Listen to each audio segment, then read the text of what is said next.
I want to talk for just a couple minutes about an electric field and give you a chance to see why the units for an electric field are newtons per coulomb. And this idea is a really great one for you to begin to work with because a field is quite different from a force. It is a force field, but when we're talking about a field, there's not a force present yet, and you'll see why. If you look at the diagram here, you'll see I've drawn a positive charge. Now this positive charge is all by itself. So you can see I've put a green arrow up. This positive charge has nothing around it. So if I said, what's the force on that positive charge? The answer would be there is no force because there's just one positive charge by itself.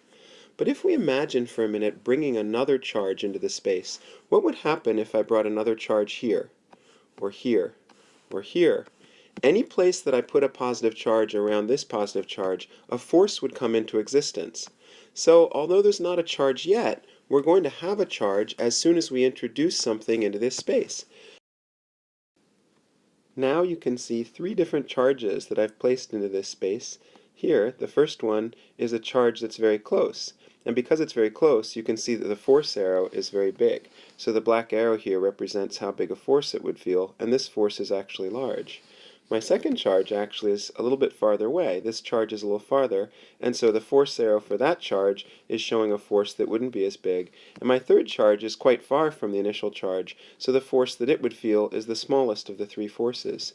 In a way, what we're imagining here is that at any point in space around this charge, we could imagine a force field. That is, a field where a force would come into existence if I put a charge into that space that could feel the force.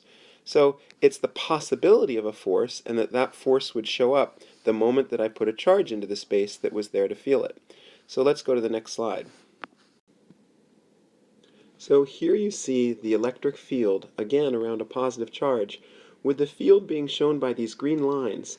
The green lines show the direction of the force field that would be experienced by a positive charge if the positive charge showed up.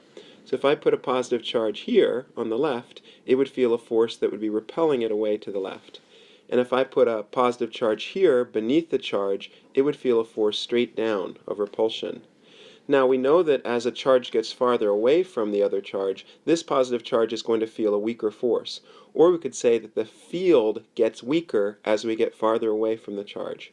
But all these green lines are showing just the possibility of a force that would come into existence if a charge showed up at any space in this field. Here's an actual charge. Here, where I'm circling, you can see a charge has been placed. It's called Q0, but we could imagine that that charge is a half coulomb of charge. If the charge is a half coulomb of charge, and if we knew the field strength, we could calculate the force on it. Here's the equation that lets us calculate the force. F, force, that would be the force in newtons, like you're used to thinking about, equals E, the strength of the field at any point, times Q, the charge that shows up to feel it. So, if I knew the field strength at this point, then the force on that charge would be equal to E, the strength of the field there, times Q, how big the charge is that shows up to feel it. And that's because the strength of an electric field is measured in newtons of force per coulomb of charge. In other words, the field strength at any point doesn't depend on who you're going to put there. It doesn't depend on how big the charge is going to be. The force does. The force that will be there depends entirely on how big a charge is going to show up to feel it. But the electric field exists independently of the charges that come to feel it. So you'll see an analogy for that in the next slide, and I think it'll help you to understand this idea of a field that exists before the charge shows up in the field to create a force.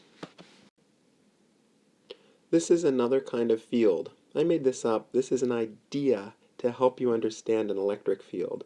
But this is what I'm going to call a prize field. It's a field where, depending on where you stand, you're going to earn a fabulous cash prize for standing on a certain square. So here you can see that there are some question marks in some of the squares. This square has a question mark. This square has a question mark. But each square is going to have a cash value associated with it. So if you were to walk into this room, we'll call it a room, and say hi to Stinky, you would actually find that depending on what square you were standing on, you would win a cash prize. Now notice there's one square, that's this one here, where actually the prize has been revealed. If you end up standing on that square when we decide it's time for the payout, you would earn $10 per pound as your prize. $10 per pound, what that means is it's not a fixed amount of the prize, but the prize depends on who's standing there. If you weigh 60 pounds and you're standing on this square, your prize will be $10 per pound times 60 pounds, or $600. But if you were standing on the same square and you weighed 100 pounds, your prize would be $10 per pound times 100 pounds, or $1,000. So although the value of the prize is fixed in this square, the actual cash amount that we will pay to the person depends on who it is that's standing there. So now you can see the values of the prize on some other squares. You can see that a little bit closer to Stinky, the prize is worth a little bit more. If you end up standing in this box, your prize is going to be $20 per pound. And if you end up all the way up here, right next to Stinky in his basket, your prize is going to be $50 a pound. Notice, sadly, way down here, if you're this far away from Stinky, the prize is going to be only $1 per pound. In other words, as you get farther away from Stinky, the value of your prize is going to get less. That's because the field is based on how close you are to Stinky in his basket, with the values being much higher when you're close to him. Now, here's the other thing.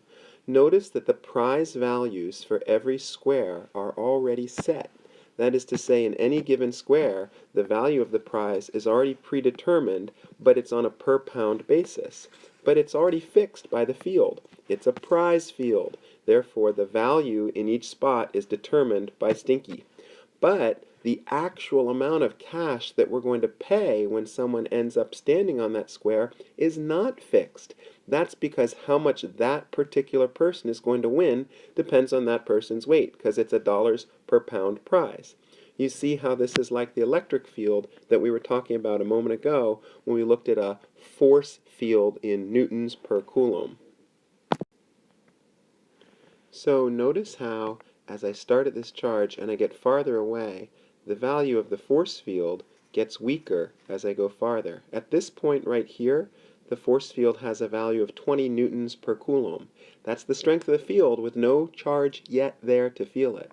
As I move farther away out here, the force field is only 5 newtons per Coulomb. And if I come all the way out here, the strength of the force field has dropped to 0.7 newtons per Coulomb. Now that's just the strength of the field. There is no force at any of those points because there's no charge there yet to feel it.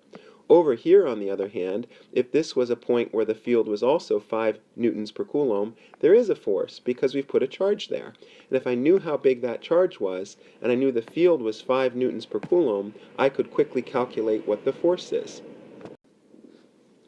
So imagine that the field at this point, the field strength where this charge is a field strength of 5 newtons per Coulomb, just like it is down here at this point. If at this point the field strength was 5 newtons per Coulomb, and I knew how big the charge was, I could actually figure out the strength of the force. Pretend for a minute that this charge is a 2 Coulomb charge. See up here, the electric field strength is 5 newtons per Coulomb. The force on a charge is E, the field strength, times the size of the charge. So if I know the field is 5 newtons per Coulomb, and the charge that's there is 2 coulombs, then in this case, the force at that point on that charge would be 10 newtons. So this charge would feel a force of 10 newtons in this direction. It's just like the prize field, where the amount of cash prize you received depended on the weight of the person standing on the square. But here, it's the amount of force that the charge is going to feel is going to depend on the size of the charge, which in this example I'm pretending is 2 newtons. So that's all for now. You'll get a chance to think about this more, and we'll practice this a bit more in class, but I hope that was helpful.